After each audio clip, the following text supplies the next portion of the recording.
Hello friends, welcome to big show entertainments. Amaravati inauguration event లో పవన్ కళ్యాణ్ గారు అయితే మాట్లాడడం జరిగింది. ఒకసారి ఏం మాట్లాడారు చూద్దాం.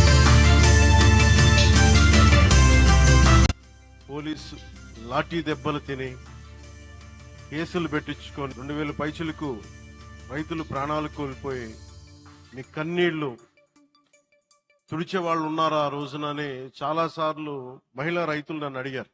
గౌరవ ప్రధానమంత్రి శ్రీ నరేంద్ర మోదీ గారికి తెలుస్తుందా అని ఒకసారికి 5 సంవత్సరాల క్రితం మీరు అడిగారు. నేను ఆ రోజు ఆయనకి తెలియకుండా ఏది ప్రధానమంత్రి గారి చేతుల మీదుగా మళ్ళీ ఇంకొకసారి పునఃప్రారంభం జరగబోతుంది. ఇది ఆది శంకరాచార్య 1237వ జయంతి సందర్భంగా తిరిగి అమరావతి పునఃప్రారంభం కావటం చాలా ఆనందాన్ని కలగజేస్తుంది. మనందరం 5 కోట్ల మంది ప్రజలకి సంబంధించి ఏది ప్రధానమంత్రి గారి చేతుల మీదుగా మళ్ళీ ఇంకొకసారి పునఃప్రారంభం జరగబోతుంది. ఇది ఆది శంకరాచార్య 1237వ జయంతి సందర్భంగా తిరిగి అమరావతి పునఃప్రారంభం కావటం చాలా ఆనందాన్ని కలగజేస్తుంది.